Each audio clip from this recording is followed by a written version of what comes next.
सभी को नमस्ते। आज हम पंडित गणपति शर्मा के विषय में कुछ रोचक बातें करेंगे। मैंने कुछ दिनों पहले 28 जून को और 6 जुलाई को पंडित गणपति शर्मा के विषय में ही 2 वीडियो बनाए थे। संभवतः आप लोगों ने वीडियो देखे होंगे। आज मैं पुनः पंडित गणपति शर्मा जी के बारे में ही कुछ रसप्रद बातें आपके सम्मुख प्रस्तुत करना चाहता हूँ। फिर से मैं बता दूं कि पंडित गणपति शर्मा मूलतः राजस्थान के थे। उनका अवसान 1912 में हुआ, अर्थात आज से 114 वर्ष पूर्व। वे एक महान विद्वान थे। वेद और वैदिक शास्त्रों के पारगामी विद्वान थे। वे अद्भुत वाग्मी थे। हजारों की संख्या में एकत्रित हुए श्रोताओं के सम्मुख वे धारा प्रवाह व्याख्यान करते थे। वे शास्त्रार्थ महारथी थे। वैदिक सिद्धांतों का प्रतिपादन बहुत उत्तमता से तार्किक ढंग से करते थे। उन्होंने अपने जीवन में अनेक शास्त्रार्थ किए और वैदिक सत्यों का प्रतिपादन किया। आज मैं उनके एक रोचक प्रवास का विवरण आपके सम्मुख प्रस्तुत करना चाहता हूँ। एक बार पंडित गणपति शर्मा उड़ीसा के कटक नगर में गए और वहाँ उन्होंने पंडितों से शास्त्र चर्चा की। उनके संक्षिप्त जीवन चरित्र में लिखा है कि कटक उड़ीसा प्रदेश की प्राचीन राजधानी रहा और विद्या की नगरी के रूप में भी प्रसिद्ध था। पंडित गणपति शर्मा एक बार कटक गए और वहाँ सनातनी पंडितों से उनका जैसा शास्त्रार्थ हुआ उसका चित्रात्मक वर्णन पंडित नरदेव शास्त्री ने किया है। इसे उन्हीं के शब्दों में यहाँ प्रस्तुत किया जाता है। इसे पंडित नरदेव जी ने पंडित गणपति शर्मा जी के मुख से ही सुनकर इस प्रकार शब्दबद्ध किया है। पंडित गणपति शर्मा अपनी कटक यात्रा के बारे में स्वयं बता रहे हैं कि एक बार हम उड़ीसा जा पहुंचे। न जाने किस तरह पंडितों में यह खबर फैल गई। जो हिंदू पंडित लोग थे, जो सनातनी पौराणिक पंडित थे, उन पंडितों में यह खबर फैल गई कि पंडित गणपति शर्मा यहाँ आया है, जो आर्य समाजी है और नास्तिक है। वे लोग पंडित गणपति शर्मा जी को नास्तिक समझते थे। वास्तव में पंडित गणपति शर्मा तो दृढ़ आस्तिक पंडित थे।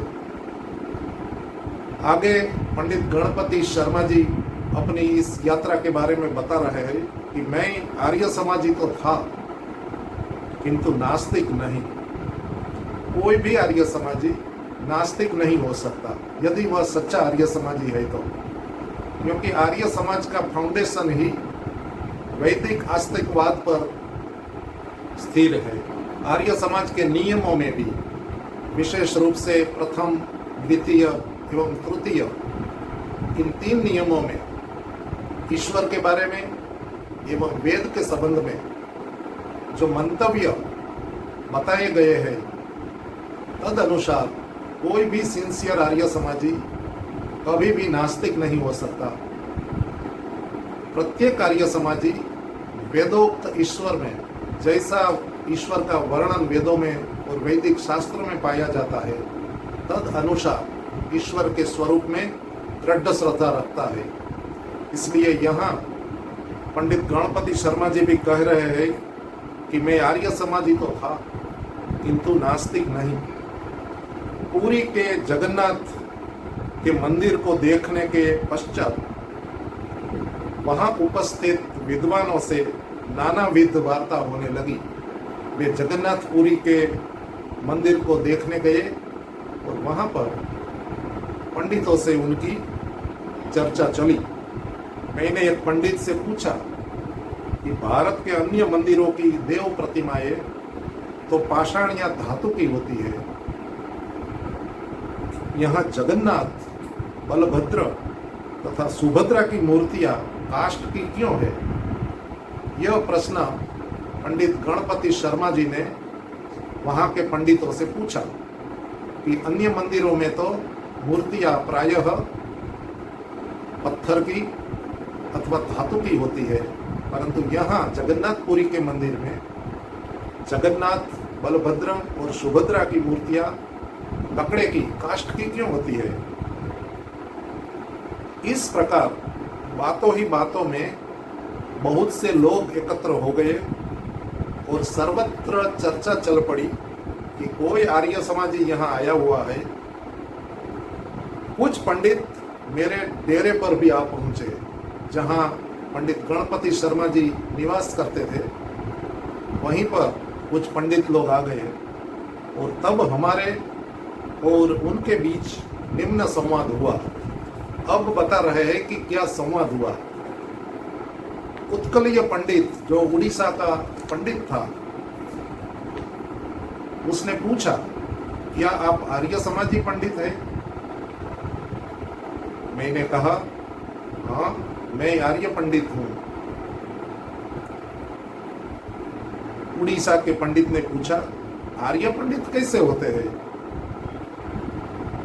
उत्तर दिया, जैसा मैं हूं वैसे आर्य पंडित होते हैं। सनातनी पंडित ने कहा कि पंडित के साथ आर्य शब्द अच्छा नहीं लगता।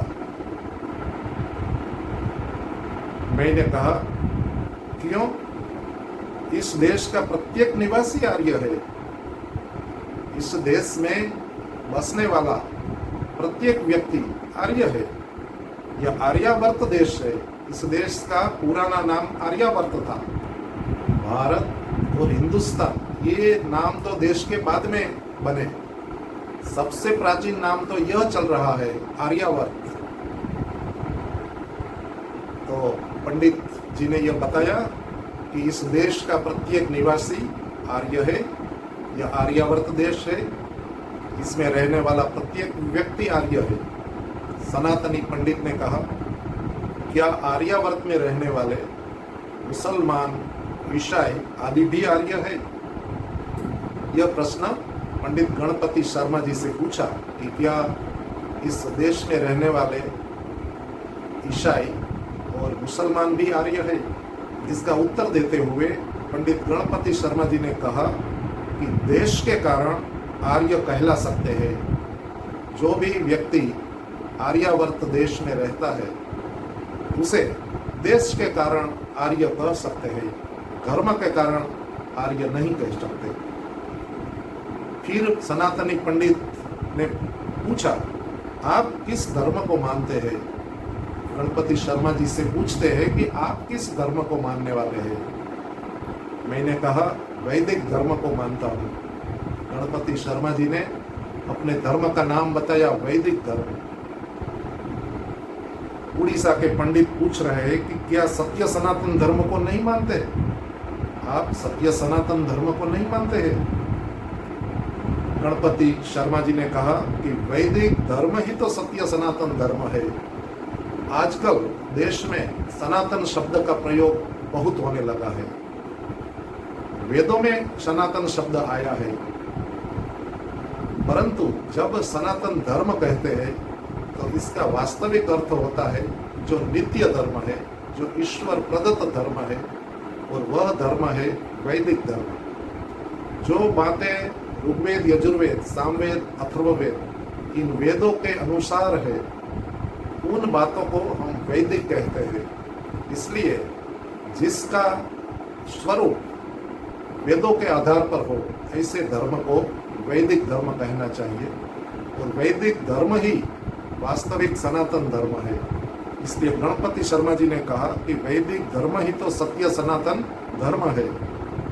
वेदों को छोड़कर, वैदिक सिद्धांतों को छोड़कर किसी भी धर्म को हम सनातन नहीं कह सकते, क्योंकि वेदों में जो उपदेश है, वेदों में जिन सत्यों का प्रकाश किया गया है, वे सब शाश्वत है, नित्य है, सनातन है।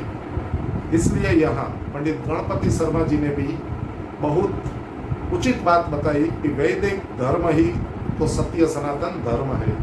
उड़ीसा के पंडित ने पूछा कि क्या मूर्ति को मानते हो?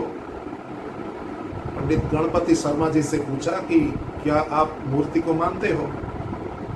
पंडित जी ने उत्तर दिया, क्यों नहीं, मूर्ति को मूर्ति मानता हूँ, मूर्ति को मैं मूर्ति मानता हूँ, इसलिए मैं मूर्ति को मानता हूँ। ऐसा नहीं है कि मैं मूर्ति को नहीं मानता हूँ, मैं मूर्ति को मूर्ति मानता हूँ। फिर सनातनी पंडित ने पूछा, जगन्नाथ जी को क्या मानते हो? जगन्नाथ जी को आप क्या मानते हो? इसके उत्तर में पंडित गणपति शर्मा जी ने कहा, जो है सो मानता हूं, जैसा है वैसा मानता हूं। पंडित जी ने पूछा, जगन्नाथ जी को परमेश्वर की मूर्ति नहीं मानते? क्या आप जगन्नाथ को परमात्मा की मूर्ति नहीं मानते हो? पंडित गणपति शर्मा जी ने बताया, हम सब भगवान की बनाई मूर्तियां हैं। उन्होंने बताया कि मैं, आप, अन्य मनुष्य लोग, प्राणी, पक्षी, ये सब परमात्मा के द्वारा निर्मित है। हमारा शरीर परमात्मा ने बनाया है। इस दृष्टि से हमारा सभी का बनाने वाला, हमारे शरीरों को बनाने वाला परमात्मा है। इस दृष्टि से हम सब परमात्मा के द्वारा निर्मित मूर्तियां हैं। सनातनी पंडित ने पूछा, श्राद्ध को मानते हो?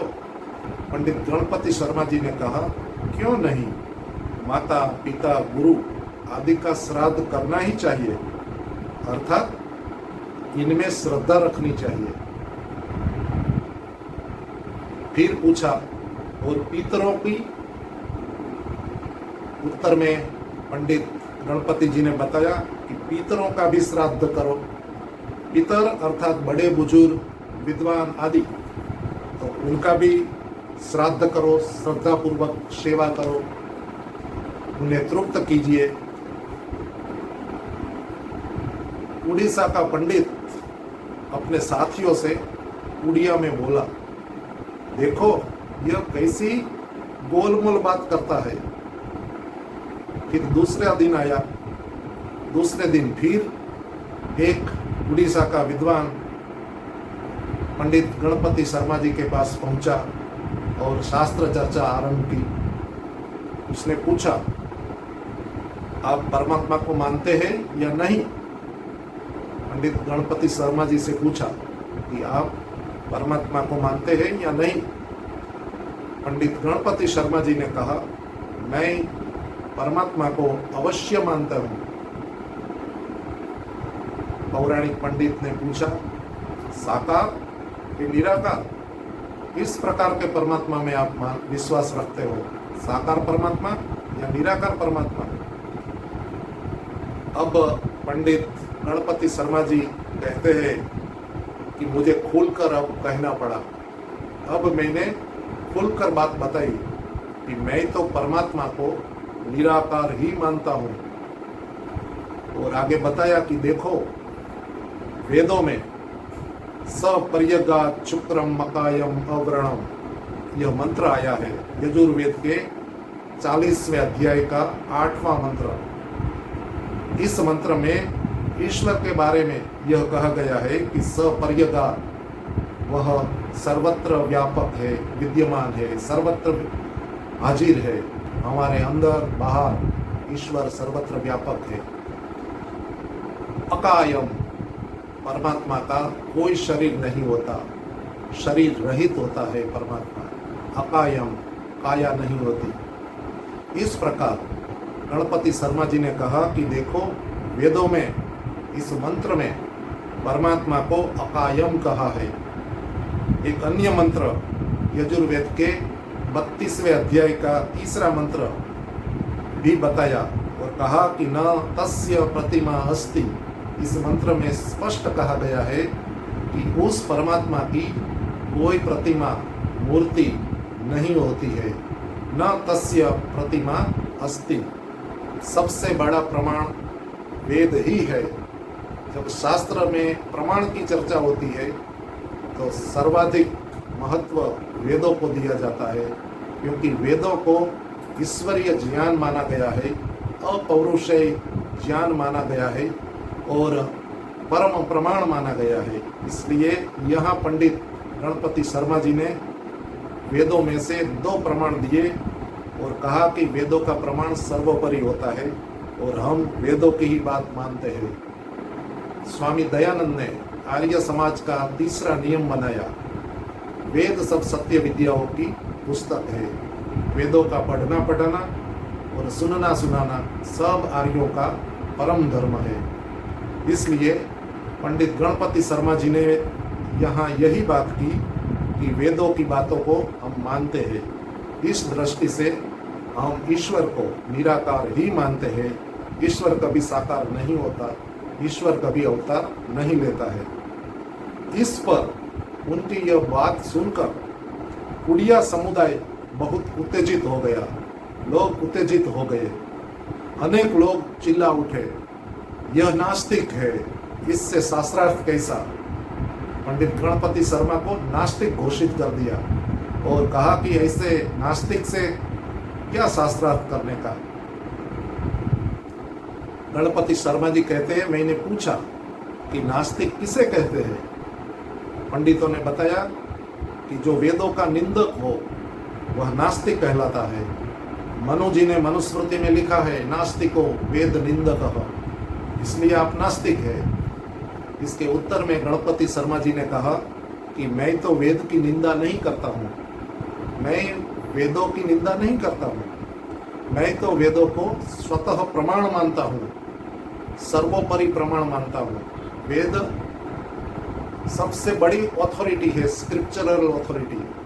वेदों को सर्वाधिक प्रामाणिक माना गया है क्योंकि वेद ईश्वरीय ज्ञान है। इसलिए गणपति शर्मा जी ने कहा कि मैं तो वेदों की निंदा नहीं करता हूँ, मैं तो उन्हें स्वतः प्रमाण स्वीकार करता हूँ। अब स्वतः प्रमाण और परतः प्रमाण की चर्चा चली। किन ग्रंथों को स्वतः प्रमाण मानना चाहिए और किन ग्रंथों को परतः प्रमाण मानना चाहिए, इस विषय में चर्चा चली। दूसरे दिन भी यही विषय चलता रहा। तीसरे दिन मूर्ति पूजा और श्राद्ध पर वार्तालाप हुआ।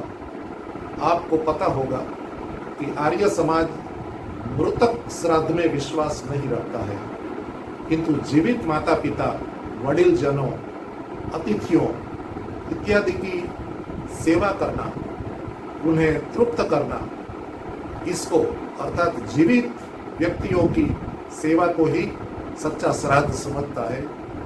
मरने के पीछे श्राद्ध करने की बात वेदों में नहीं है। यह पौराणिक युग में जब पुराणों का प्रचार हुआ और वेदों का स्वाध्याय कम हुआ तो इस प्रकार की अवैदिक मान्यताएं हमारे समाज में प्रचलित हुई और लोग मृतक व्यक्तियों का श्राद्ध करने लगे। इसलिए इस विषय पर वार्तालाप हुआ। पंडित गणपति शर्मा विनोदी स्वभाव के थे। उड़ीसा के प्रसंग को उन्होंने इस प्रकार समाप्त किया। उन्होंने पंडित नरदेव शास्त्री को बताया कि सनातनी पंडित ने मूर्ति पूजा और श्राद्ध के विषय में कई युक्तियां दी। उन्होंने कहा कि कई जुतियां दी, जुतियां अर्थात युक्तियां दी, कई दलीलें दी। हमने भी इधर से कई जुतियां दी, अर्थात मैंने भी कई युक्तियां और तर्क किए। इस प्रकार 1 घंटे तक जुति प्रजुति अर्थात युक्ति प्रयुक्ति होती रही और अंत में श्रोताओं के हुल्लड़ के कारण चर्चा को विराम देना पड़ा। तो इस प्रकार पंडित गणपति शर्मा जी ने उड़ीसा में वहाँ के पंडितों के साथ चर्चा की और कई बिंदुओं पर वैदिक मंतव्यों की व्याख्या भी की और बताया कि वेदों में क्या है और क्या नहीं है, सच्चा सनातन धर्म क्या है और पौराणिक मान्यताएं जिन्हें लोग आजकल सनातन मानने लगे हैं उसमें क्या भेद है। आशा है कि आपको गणपति शर्मा जी का यह उड़ीसा प्रवास और उसका वृतांत अच्छा लगा होगा। आप इन बातों पर विचार करेंगे। धन्यवाद। नमस्ते।